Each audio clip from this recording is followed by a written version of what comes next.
Alors, aujourd'hui, nous avons eu l'opportunité de parler avec l'équipe ClipDrop et de couvrir ce sujet, améliorer les processus design à l'ère de l'IA avec l'équipe de ClipDrop. Euh, Nous voyons souvent que les designers font des tâches répétitives et nous essayons de les aider dans l'optimisation de leur travail avec des conseils, mais il y a toujours des domaines dans lesquels nous manquons à Figma, en particulier dans les domaines qui peuvent être adjacents au product design. C'est là que la communauté de Figma joue un grand rôle et que les designers et les développeurs créent des ressources, des widgets et des plugins incroyables pour aider à alléger la charge. Aujourd'hui, nous recevons Cyril et Benjamin de la startup ClipDrop qui ont créé des outils très intéressants à l'aide de l'apprentissage automatique. Je me présente et puis je passe à Cyril et Benjamin. Je m'appelle Hugo. Je suis un des designers advocates à Figma. Ça veut dire que je travaille entre le produit, les ventes et le marketing. Et nous sommes ici pour vous, pour la communauté. Alors, si vous avez des questions de Figma, des choses qui t'intéressent, quoi que ce soit, vous pouvez me contacter sur Twitter ou sinon hugo@figma.com. C'est mon adresse d'email. Alors, je passe à Cyril. Merci Hugo. Donc, je m'appelle Cyril. Vous m'entendez? Ouais, c'est bien. Super. Donc, je suis cofondateur et PDG de ClipDrop. J'ai étudié le design d'interaction au Gobelin à Paris. Ensuite, avec des amis, nous avons créé un collectif d'art numérique qui s'appelle Lab 212. J'ai ensuite rejoint l'université ECAL à Lausanne en Suisse où je dirigeais un bachelor de Media Interaction Design. En parallèle de ça, je faisais une résidence à Google Arts and Culture à Paris aussi. Et avec deux amis de Google, on a créé ClipDrop, dont on va parler aujourd'hui. Et je laisse la parole à Benjamin, qui est notre Head of AI. Ouais, je m'appelle Benjamin, je suis ancien élève de l'école polytechnique et de l'université Paris-Saclay où j'ai effectué mon doctorat à l'interface entre physique statistique et compréhension du machine learning. Avant de rejoindre Meta pour un stage long et ensuite ClipDrop en tant que responsable de l'IA et de la recherche. Parfait. OK. Alors, avant de faire la présentation, nous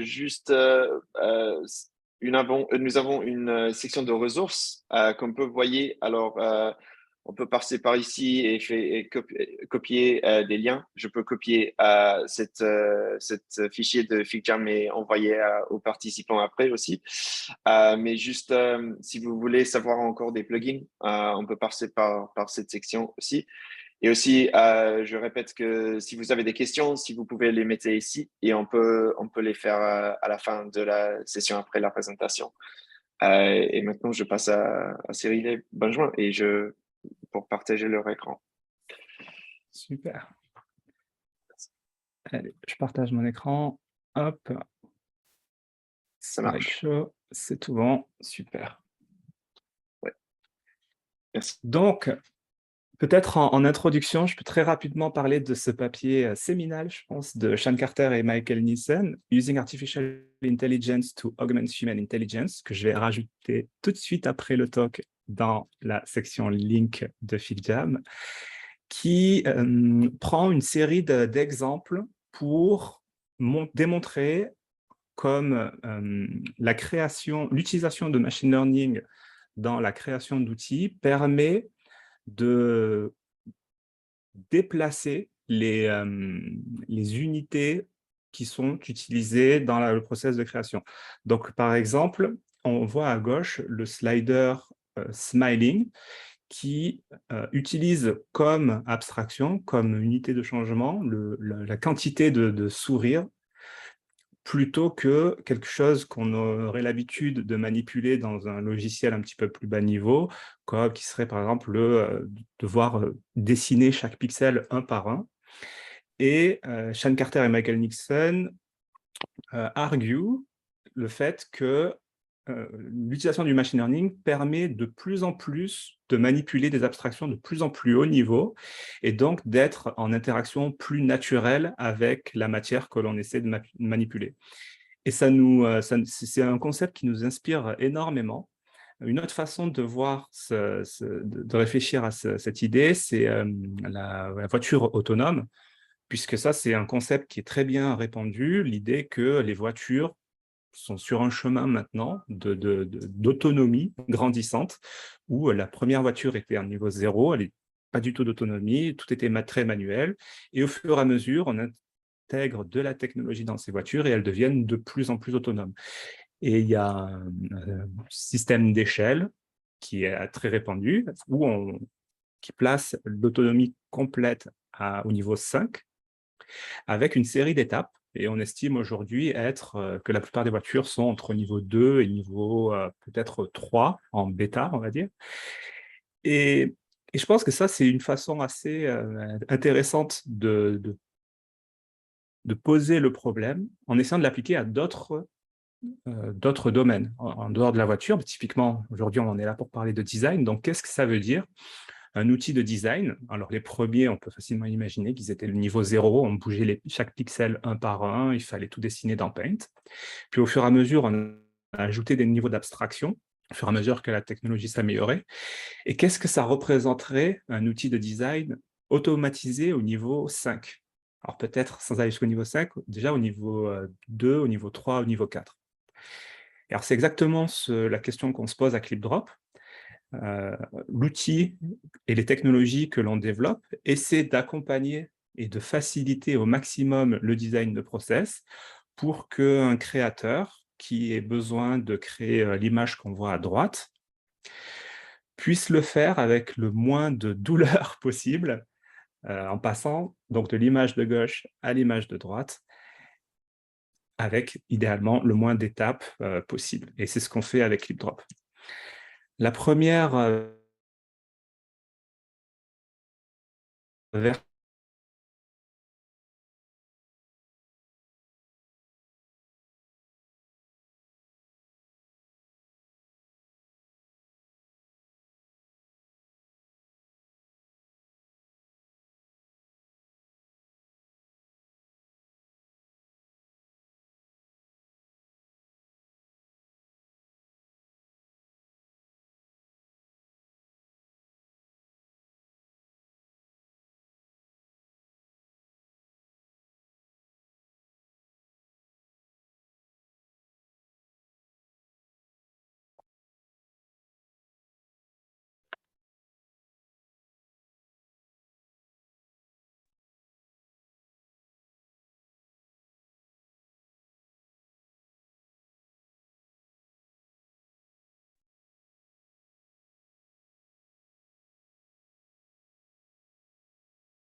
Ça a coupé? Coupé? Vous m'entendez? Entendez? J'ai pas la présentation en vue. Ça marche? Je pense que t'es sur mute en ce moment. Je sais pas ce qui s'est passé avec Zoom, Ah, trop mais bizarre. c'est bien un crash. Toi aussi, tu as été déconnecté, Benjamin? Je Ouais, me suis connecté parce que c'était Frozen. Du coup, je ne sais pas trop si c'était ma connexion, quoi. Bizarre. Bon, ça c'est un signal, il faut que je fasse plus vite. non, non, ça va. Vraiment,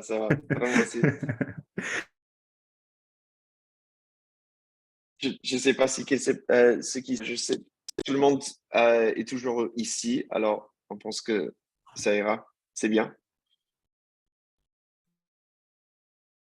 Ça marche, Siri? Tu nous, Est-ce ouais, que, est-ce que, est-ce que vous m'entendez? ouais, mais ça coupe un peu. Ouais. Aïe. Alors, est-ce que j'ai un Ça va la problème avec connexion? peut-être ma connexion qui a un problème? C'est d'enlever la Si vidéo. Sinon, Benjamin, est-ce que vous avez une copie de la présentation? Ouais, je peux la partager, si tu veux. Bon. Ouais. Et là, ça fonctionne pas? Ouais, c'est bon, là. C'est bon, là? Ok. je reprends. Vous, Ouais, vous me dites si ça rebug. Désolé pour ça.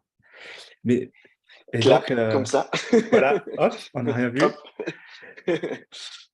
Et donc, c'était assez intéressant de voir comme il y a cette citation qui est qu'un degré de technologie suffisamment avancé et indistinguable de la magie. Et là, on avait l'impression de vraiment y être, où beaucoup de gens étaient très sceptiques, alors que c'était une vraie démo enregistrée directement depuis mon téléphone. Et au final, ça nous a pas mal aidé à être visible au début, puisque beaucoup de gens ont voulu tester l'app, ne serait-ce que pour voir si c'était vrai. Et ça nous a donné pas mal de visibilité. Alors, on ne s'est pas arrêté à la suppression de fonds, on continue un petit peu cette démarche ici avec notamment cleanup.pictures. Je peux faire une démo en live, cleanup.pictures, ce qui permet cette fois-ci de modifier, de supprimer des éléments d'une image et de les reconstituer automatiquement avec du machine learning, où le modèle ne voit pas ce qui est masqué et il doit essayer de reconstituer les pixels manquants pour rendre l'image plausible. Et donc ça, c'est un outil que vous pouvez utiliser en ligne gratuitement et qui a eu aussi un très bon accueil par sa facilité d'utilisation, sa simplicité d'utilisation. Ça permet d'enlever du texte, des personnes dans les photos, des défauts, des objets. Et puis enfin, on a aussi Image Upscaler, qui cette fois-ci permet d'augmenter la résolution d'une photo, pareil en utilisant du machine learning pour reconstituer les pixels manquants. Et donc là, vous pouvez voir un petit peu ce process où on couvre progressivement de plus en plus de tâches qui étaient traditionnellement très manuelles, bas niveau, et où on les automatise pour les enlever de la responsabilité des designers pour qu'ils puissent se focaliser sur d'autres choses. Et donc, on voit qu'on est en train de progressivement élever les niveaux d'abstraction des unités, ce que l'on manipule quand on manipule des images. Et alors, les cas d'usage, vous imaginez bien, en tant que designer, sont multiples. Dans le e-commerce, pour créer de belles photos très rapidement, dans les voitures, pour les anonymiser, les harmoniser au sein d'un catalogue, dans la vente d'appartements, pour dépersonnaliser les objets, enlever les effets personnels, les informations personnelles, ou enlever des petits défauts mineurs. Aussi, on a d'autres usages combinatoire un petit peu infini, par exemple, créer un catalogue de photos de profil par équipe. C'est aussi un cas d'usage qu'on n'avait pas anticipé, mais qui nous a été demandé et qui s'avère être particulièrement adapté pour ces technologies. Et alors, peut-être un truc sur lequel on s'est très vite accordé, on s'est dit que il y a suffisamment d'éditeurs, on ne voulait pas en rajouter un autre, puisque l'idée, c'est de simplifier l'utilisation. Donc, l'idée, c'est plutôt d'aller augmenter des éditeurs existants en les simplifiant, en amenant notre technologie dedans, plutôt que de créer encore un nouvel utilisateur et donc rajouter une étape dans le flux de travail des utilisateurs. C'est pour ça qu'on a évidemment fait un plugin Figma dont je peux faire une démo rapide. Donc là, vous voyez, je suis dans Figma. J'ai une photo ici d'une voiture. Donc, comme l'a montré Hugo, je peux venir chercher ici Clip Drop dans Plugin. Il va apparaître ici. Vous pouvez le lancer. Ça va ouvrir ce petit panneau. Et donc là, admettons que je veuille enlever le fond. Je n'ai pas besoin de sortir de Figma. Voilà, en quelques un tout petit peu de temps, j'ai le fond qui a été automatiquement enlevé. Ensuite, si j'ai une photo ici et je souhaite, pour ma composition, déplacer ce personnage, pareil, je n'ai pas besoin de sortir de Figma, je clique juste sur Décompose et hop, le personnage a automatiquement été extrait et déplacé dans un calque que je peux maintenant redéplacer à ma guise. Ensuite, on va partir plutôt de cette image-là. Celle-ci, j'ai fait un test avant. Je peux, admettons que je veuille enlever ce pot de fleurs. C'est un effet personnel, je ne veux pas l'afficher dans ma composition. Je peux juste dessiner un carré par-dessus, sélectionner les deux objets, appuyer sur Clean Up, et là, vous voyez que le pot a disparu. C'est parfait si vous voulez faire un petit MOX sans un objet en particulier. Et là, alors, je ne sais pas si le zoom permet de voir que la qualité de l'image est mauvaise. Il y a des artefacts de compression et il y a de résolution. Et là, vous voyez, j'ai cliqué sur Upscale et très rapidement, j'ai l'image qui est passée en qualité nettement améliorée. Alors, peut-être je peux faire juste une démo un peu plus réelle qui combine un petit peu ces différents éléments. Admettons que votre boss vous demande de faire un post social avec cette photo de son chien. Il insiste que ce soit cette photo-là, alors pas idéal. Eh bien, vous pouvez, pas besoin de sortir de Figma. Il suffit on va commencer par enlever ces textes qui ne sont pas très utiles. Donc pareil, je dessine juste des petits rectangles. Hop, je sélectionne tout et je fais Clean Up. Ah, paf, le texte a disparu. Maintenant, admettons que je veuille recentrer un petit peu le chien. Je fais un décompose, comme on a vu tout à l'heure. Hop, le chien est sélectionné, je peux le décaler. Puis maintenant, on va rajouter un peu de texte, c'est l'été. Alors, on va mettre une petite bannière. Et puis, il y a un effet qui est à la mode, qu'on peut s'amuser à reproduire. Hop, qui est de placer le texte derrière le chien pour avoir un peu de profondeur. Et voilà, là, vous voyez, en quelques secondes, on a fait une composition et on a pu utiliser la photo que notre boss voulait utiliser. Là, on peut voir, comparer la différence. Hop, voilà. Et comme vous l'avez vu, on est resté sur des primitives qui étaient quand même assez haut niveau, puisqu'on manipule des objets et on n'est plus à ajuster des pixels directement. Alors évidemment, nos technologies, enfin, on est une boîte qui développe des technologies, on n'a pas la prétention de connaître tous les usages des designers, qui sont de toute façon bien trop nombreux pour être implémentés chacun. Et donc, on a décidé de mettre à disposition nos API, nos technologies sous la forme d'API. Donc, pareil, le lien est disponible dans le FeedJam si vous voulez regarder. Mais tout ce que je vous ai démontré là, vous pouvez le reproduire en utilisant les API pour les tweaker à vos propres usages. Donc, voilà pour la partie démo. Et maintenant, Benjamin va vous parler de l'apprentissage automatique à ClipDrop. Oui, du coup, je vais passer un peu en revue toutes les technologies qui se cachent derrière tous les produits que tu as présentés. Et en commençant par le matting ou background removal, je te laisse passer. Ouais, super. Du coup, le matting ou background removal, dont le but est d'extraire l'objet principal qui se situe au premier plan, mais en prenant en compte la complexité de l'objet, les détails, mais aussi la transparence. Et du coup, pour réaliser cette tâche, on a une sorte de premier modèle qui est capable de prédire un masque binaire où les pixels blancs représentent l'objet au premier plan, les pixels noirs ceux à l'arrière-plan, et enfin les gris, comme la zone des cheveux sur l'image, les zones de transparence. Et du coup, si on applique directement ce masque sur l'image originale, à cause de ces zones de transparence, la couleur de l'arrière-plan va être transférée au premier plan. Et par exemple, si le fond était complètement jaune, on verrait directement dans les cheveux encore des traces de jaune. Du coup, c'est pour cela qu'on a besoin d'un deuxième modèle, un second modèle qui permet de décorréler les couleurs des pixels du premier plan et de l'arrière-plan. Et du coup, ça nous permet d'estimer ce foreground, l'image en bas, sans avoir de bleeding de la couleur du premier plan.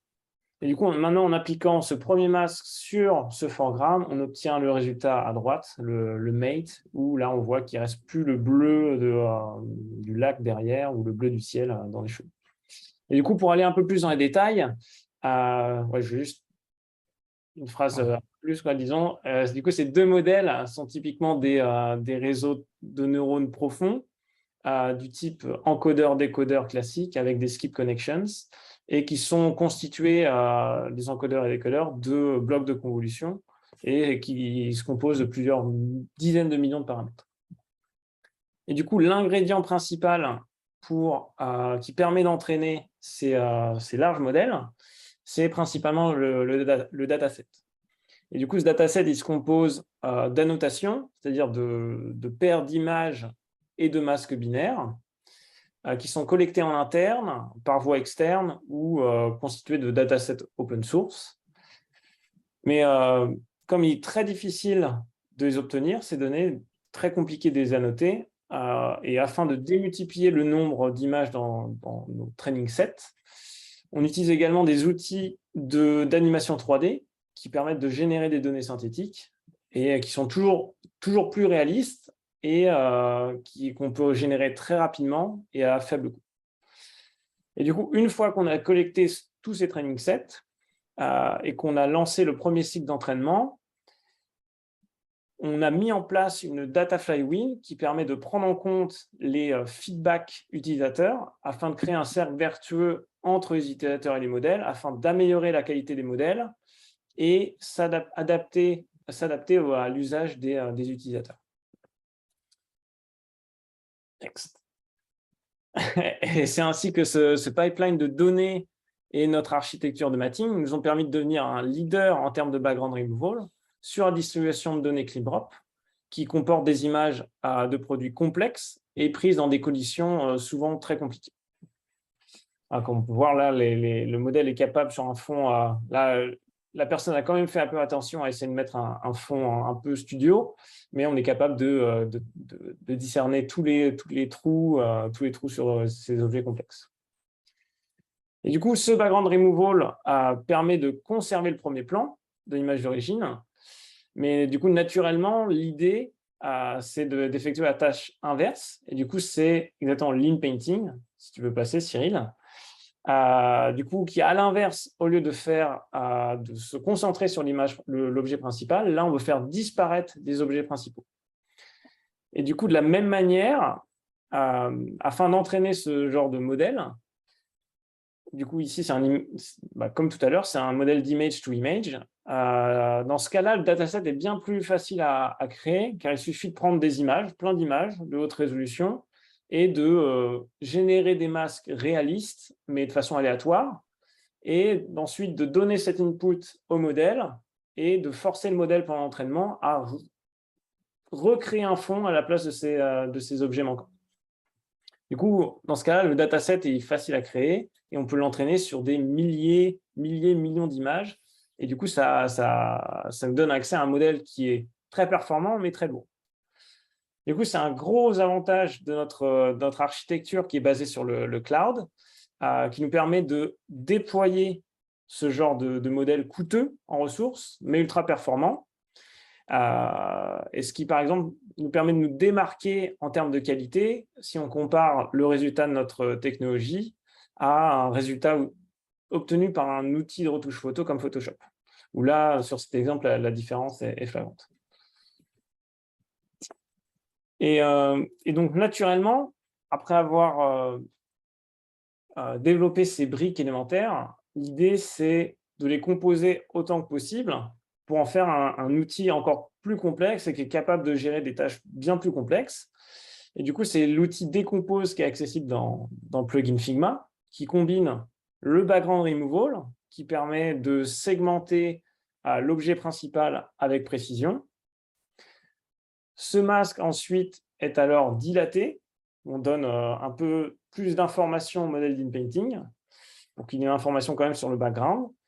Ce masque dilaté est alors donné à l'entrée du modèle d'in-painting, ce qui nous recrée un fond à la place, à l'endroit où était le film. Et du coup, maintenant, ça nous donne énormément de possibilités parce que ce premier plan et cet arrière-plan, on peut les traiter différemment, changer la luminosité, changer le blur, changer tout ce qu'on veut et ensuite les recomposer, changer la géométrie et créer vraiment une image toute nouvelle. Et enfin, du coup, le dernier outil de la bande, c'est un outil de super résolution. Du coup, très souvent, les images des utilisateurs sont de basse qualité. Elles sont passées sur le web, du coup, elles ont été compressées et on perd en qualité. Et elles contiennent des artefacts de compression ou elles sont en basse résolution. Et du coup, l'idée de cet outil, c'est d'agrandir l'image sans la pixeliser et de faire disparaître tous les artefacts possibles. Et du coup, de la même façon que pour l'in-painting, dans ce cas-là, le dataset est très facile à générer, car il suffit de collecter plein d'images haute résolution, leur appliquer des artefacts réalistes, du coup de compression, ou les redimensionner en basse résolution. Et du coup, on force un modèle, encore une fois, d'image to image, de prendre en entrée une image de basse résolution à des artefacts et de prédire une image haute résolution, de façon, encore une fois, totalement supervisée. Et du coup, dans cet exemple, encore une fois, on peut voir l'énorme impact d'un modèle de deep learning en termes de qualité. Si on compare le résultat d'une méthode classique d'upsampling bilinéaire ou bicubique par rapport à l'upsampling proposé par ClipDrop. Du coup, là, on ne voit plus du tout les pixels et on voit clairement un gain de qualité. Voilà pour l'overview des technologies à ClipDrop. Super, merci Benjamin. On s'est dit qu'on allait partager aussi quelques retours d'expérience sur la création d'un plugin, puisque donc on intègre nos technologies dans autant d'outils que possible. Et l'intégration dans Figma c'est vraiment passé mieux que prévu, je dirais. Et donc, je pensais peut-être donner quelques feedbacks sur ce retour d'expérience, si peut-être dans l'audience, il y a des personnes qui souhaitent, qui se posent la question de faire un plugin pour leur usage. La première chose qui a été, ça paraît évident maintenant, mais il a fallu un petit moment pour s'en rendre compte, c'est que c'est vraiment juste un web browser. Et donc, créer un plugin dans Figma n'est pas plus compliqué que de créer un site web. Et ce qui est assez fou quand même, de se dire qu'on peut créer un outil aussi puissant, on peut travailler dans un outil aussi puissant que Figma, juste avec du JavaScript et du HTML.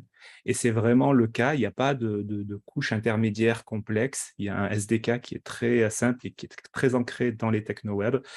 Donc là, vous pouvez voir que l'interface, c'est vraiment juste un bouton HTML, tout ce qu'il y a de plus classique. Donc, peut-être ça, c'est juste un élément pour se rassurer, c'est que ce n'est vraiment que du web. Ensuite, peut-être je recommanderais l'utilisation de Create Figma Plugin, une librairie sur GitHub dont le lien est dans le FigJam, parce qu'en fait, cette librairie vous permet directement de partir d'une template qui a déjà été préconfigurée avec tout le système de compilation, de gestion du manifeste.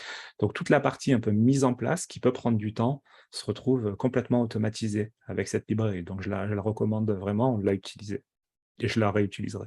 Et vous pouvez aussi utiliser des éléments d'interface préfaits. Le seul point qui a été, on va dire, difficile, un tout petit peu difficile, mais vraiment, je pourrais apprendre avec des pincettes, ça ne va pas être très, très compliqué non plus, ça a été l'authentification, puisque une des rares différences qu'il y a entre l'environnement de plugin et un web browser, c'est l'absence de cookies. Et donc, pour gérer une session utilisateur, on ne pouvait pas se baser sur la méthode par défaut de Firebase, donc on a dû mettre en place un système d'échange de tokens qui est très bien pour le coup documenté dans la documentation de Figma. On a suivi exactement le process qui est décrit et une authentification qui marche avec Firebase, qui fonctionne très bien. Ce qui nous permet d'avoir aussi une offre payante dans notre plugin. Et après, le dernier point, c'est évidemment un énorme bénéfice de la plateforme Figma, c'est qu'en 2 clics, je les ai comptés, en 2 clics, on peut distribuer son plugin à des millions d'utilisateurs, aux millions d'utilisateurs de Figma. Ça, c'est très simple et c'est, d'un point de vue distribution, c'est quand même vraiment appréciable. Alors voilà pour les feedbacks sur la création de plugins. Je vous encourage à vous lancer si vous hésitez, c'est vraiment très, très simple. Et puis après, what's next pour nous? On parle du future of design, donc vous doutez bien qu'on ne se limite pas à la bande qu'on vous a présentée. Alors, dans un futur proche, on va dire, on a un projet qu'on est très, très impatient de rendre accessible au plus grand nombre, c'est Relight, puisqu'évidemment, dès qu'on parle photographie, l'élément majeur, c'est la lumière, comme vous le savez. Et malheureusement, c'est aussi une des choses qui est le plus dur à avoir correctement au moment de la capture. Et donc, on a appliqué un petit peu toute notre expertise sur la création de données synthétiques, la mise en place de très gros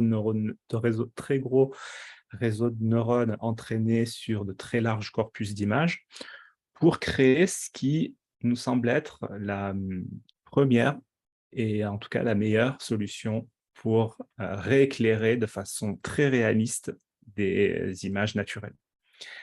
On va bientôt lancer ça en bêta privée. On adorerait avoir vos retours.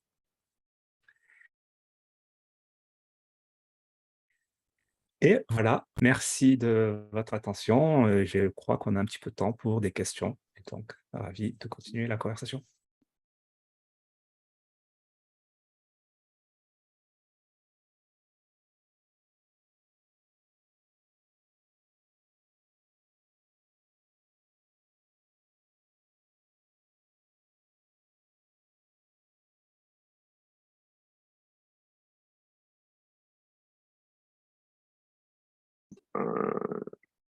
Ici. Alors, posez ici. Prévoyez-vous d'ouvrir votre...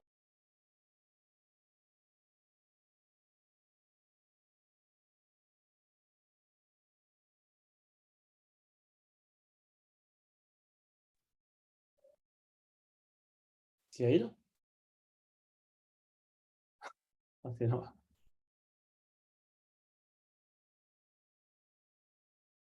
Tu m'entends? Ouais, Ce qu'on peut c'était faire là- coupé. Deuxième fois. Je pense que c'est un problème de Zoom, peut-être. Je ne sais pas si que c'est passé, mais Hmm. D'accord. c'est juste pour des hosts. Je sais pas. Je vais repartager l'écran. Ça marche. Pas de problème en ce moment, j'espère.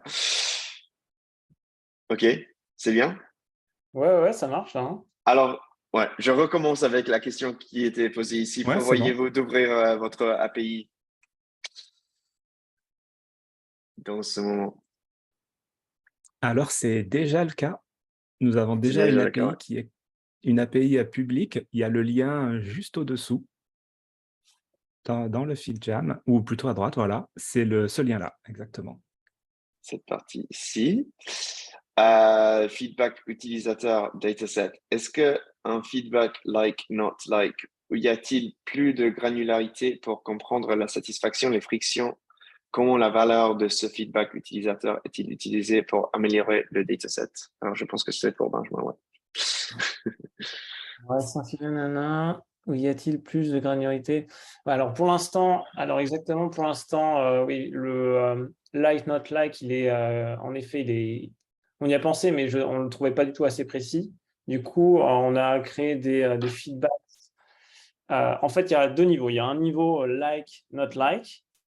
Et ensuite, si l'utilisateur veut apporter plus d'informations, s'il veut pousser le produit et donner plus de feedbacks, dans le not like, il y a un sous-arbre avec plein de raisons qui sont spécifiques au produit. Dans le background removal, ça pourrait être la sémantique n'est pas bonne, la couleur, il y a un chiffre de couleur, des raisons, du coup, des feedbacks qui sont associés à la technologie.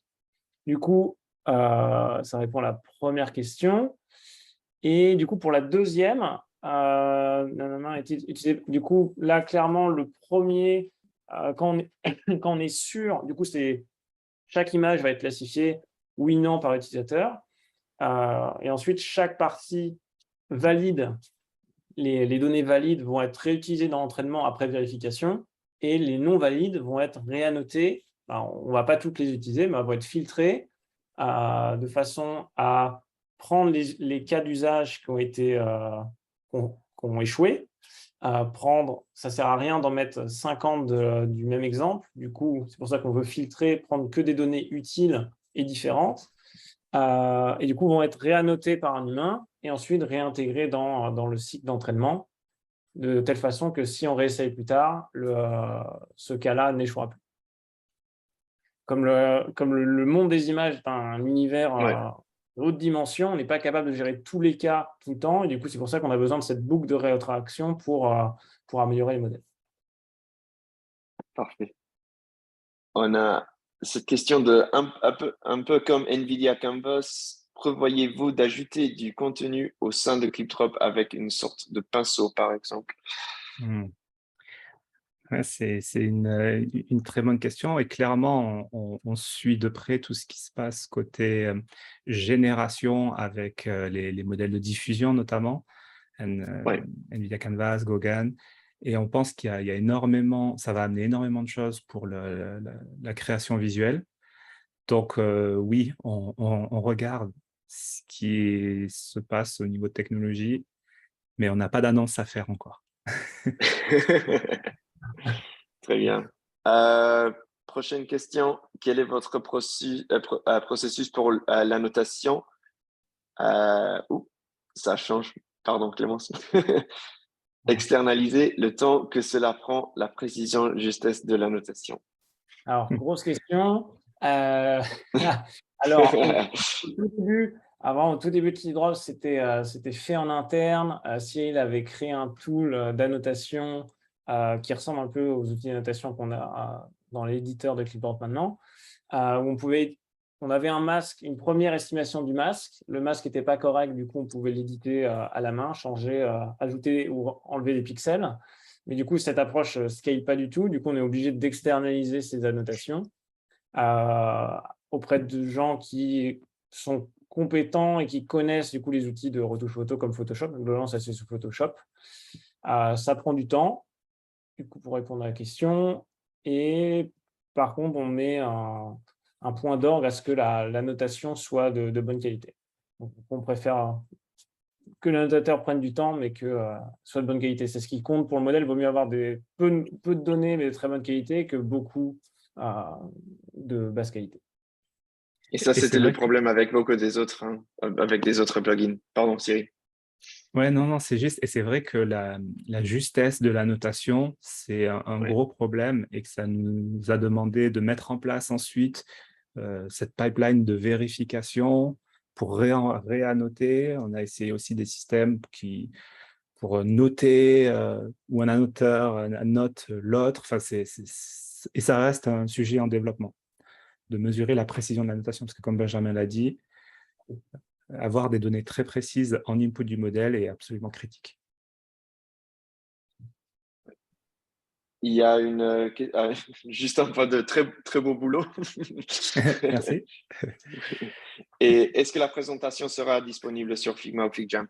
On peut parler de ça après, mais on peut bouger les slides vers Figma et le partager à la communauté si ça se va avec vous. Ouais, Ouais, bonne idée, carrément. parfait. Parfait. Alors, moi, j'avais trois questions. Nous avons beaucoup vu comment l'IA peut aider les designers dans le processus d'automatisation, mais à ton avis, où se situe le point d'inflexion pour l'IA jouant le rôle de designer? Les grandes questions. La grande question, c'est La grande question. clairement Ouais, la ouais. grande question. Est-ce que nous allons être remplacés par des robots? C'est c'est une question, c'est une question qui a l'air naïve, mais qui l'est évidemment pas du tout. Et il y a des enjeux sociétaux, il y a des enjeux technologiques, il y a des questions même scientifiques. Je pense que Benjamin aussi a beaucoup à dire sur cette question-là. Clairement, c'est en tout cas, ce qui est sûr, c'est que c'est pas quelque chose qui va arriver du jour au lendemain. On est censé avoir déjà des voitures volantes autonomes. On voit que tout ça met énormément de temps à se mettre en place. Et en attendant, ce qui est sûr, c'est que avant d'avoir une AI designer capable de faire les meilleurs designs comparativement à des experts, ce qui est sûr, c'est qu'il va y avoir des étapes de démocratisation du design Ouais. où des choses qui étaient traditionnellement réservées justement à des groupes ayant accès, des gens ayant accès à des outils très avancés, des expertises très avancées, du matériel très avancé. Ce qui est sûr, c'est que cette barrière-là baisse et donc on va avoir de plus en plus de design disponibles, donc de nouvelles idées, des idées qui peut-être n'auraient pas réussi à avoir le budget ou les ressources nécessaires à être créées. Tout à coup, elles vont pouvoir arriver. Donc, qu'est-ce que ça va amener? Je suis curieux de le voir. Donc, je ne mettrai pas de pronostic sur. une inflexion, un moment où les robots vont take over. Par contre, je pense qu'effectivement, tous les outils vont être concernés par l'augmentation liée à l'IA. Oui, je suis Parfait. complètement d'accord. Il faut clairement pas voir l'IA comme une menace. En tout cas, moi, je ne crois pas à l'IA qui menace l'homme, mais globalement plutôt comme un outil qui devient hyper puissant et que l'homme peut utiliser après coup. Mais clairement, là, si on regarde ImageGen, DALL-E ou même à notre niveau, ça simplifie la vie de beaucoup d'utilisateurs et ça ouvre la porte à plein d'autres possibilités de création. Ouais, Je ne suis pas sûr qu'on le remplace un jour. non, non, non, je suis d'accord aussi parce il y a des tâches qu'on se fait plusieurs fois et avec ces outils, c'est bien plus simple. Et comme Cyril a dit, pour ouvrir, c'est notre mission à Figma aussi d'ouvrir le design pour que tout le monde puisse être des designers. Euh, les barrières, de baisser les barrières, c'est vraiment très important pour nous aussi. Euh, alors, Benjamin, en dehors du support visuel, quels sont les aspects de l'apprentissage automatique qui ont éveillé ton intérêt et qui sont toujours liés aux expériences des utilisateurs? Oui, disons que c'est très lié à mon parcours parce que je viens d'un parcours très académique, du coup un PhD qui était sur la compréhension théorique des réseaux de neurones profonds, qui est un milieu dans lequel les travaux de recherche sont très éloignés de la pratique et dont l'impact sur le monde réel est difficilement perceptible. Et du coup, après mon PhD, Ouais, j'avais vraiment la volonté forte de mettre en application cette expertise à un milieu bien plus ouais, appliqué. Et du coup, j'ai été séduit par la vision que propose ClipDrop, qui souhaite justement, comme on disait, donner accès à des modèles de computer vision à des utilisateurs qui n'ont pas forcément d'expertise en édition d'images et qui ouais, peuvent d'ailleurs très facilement interagir avec le fruit de la recherche à ClipDrop. C'est ça, c'est ce lien direct entre recherche théorique, académique, appliquée avec l'utilisateur. On voit directement l'impact. Du coup, c'est clairement ce qui m'a convaincu. Et surtout, en plus, la computer vision, c'est quand même un sujet passionnant et stimulant, car la recherche dans ce domaine, elle est extrêmement active, extrêmement riche, et ce qui nous permet d'une part, de toujours améliorer la qualité de nos modèles et de développer de nouveaux outils qui peuvent bénéficier aux utilisateurs. Du coup, c'est sans fin. On pourra toujours créer quelque chose. ouais. Merci. Et j'ai une dernière question. Les outils tels que ClipDrop affectent une grande partie du travail de post-production. Comment vois-tu l'impact sur les décisions prises en amont pour la planification des tournages? On a passé un peu par ça, comme Benjamin a expliqué, la manière du profondeur des images au premier plan et à arrière-plan.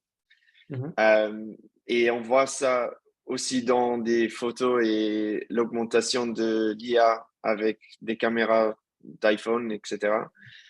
Mais est-ce qu'il y a des conversations que vous avez avec des utilisateurs? Cyril, je ne sais pas si ça se passe, de se planifier avec les outils in mind. Je ne sais pas comment on dit ça. Ouais. Oui, complètement. Ce qui est marrant, ce qu'on observe, et c'est vrai que je pense que c'est aussi quelque chose qui est vrai pour la technologie en général, c'est qu'en fait, euh, ces outils permettent de presque moins planifier, en quelque sorte, dans le sens où Ouais, toute personne ayant fait un tournage, un photoshoot, connaît le stress de « Oh, j'ai un light bulb qui a explosé, j'ai mes 10 minutes de soleil qui sont parties, je suis en retard, du coup, ma balance de couleurs a changé à travers… » Donc, en fait, tout ce stress, la technologie permet de la corriger après coup. Et donc, on a un petit peu moins de stress. On se dit, OK, il faut juste que j'ai les datas principales, j'ai mon image. Et après, c'est le fameux we'll fix it in post, you know. ouais. On fait que ça, On le corrigera en post. Et donc, on peut faire de plus en plus de choses en post, et donc on a de moins en moins de stress au moment de la capture. Parfait. Parce que ouais, il y a des éléments toujours des choses qui se passent toujours qui n'est pas sous contrôle, sous le contrôle. Ça, Ouais. exactement. Parfait. Merci. Alors, j'ai pas d'autres questions. S'il y a des questions dans le chat ou sinon, je vais passer par des ressources encore une fois avant de terminer. Nous avons ici des liens pour faire des plugins, des widgets aussi. Alors, l'API et aussi, nous avons renouvelé nos documentaires des développeurs. Alors, c'est bien de voir les sections. Je peux mettre ça sur l'écran. On a tous nos documentaires pour faire des widgets et des plugins. C'est tout bien lisible ici. Et puis aussi, si vous avez des questions pour faire des plugins, de contacter Jake sur Twitter. Il est notre developer advocate et il a un lien de faire son propre plugin. Il y a une petite thread pour voir sur Twitter des pas pour faire ça. Et enfin, il y a des vidéos aussi de faire un widget et un talk de Gavin qui a fait un plugin aussi et a parlé à Config, notre conférence. Et finalement, la section de ClipDrop allez utiliser le plugin. Tous les infos sont ici inclus. Le lien que Cyril a mentionné d'utiliser cette librairie des composants pour faire des plugins. Et merci beaucoup les deux.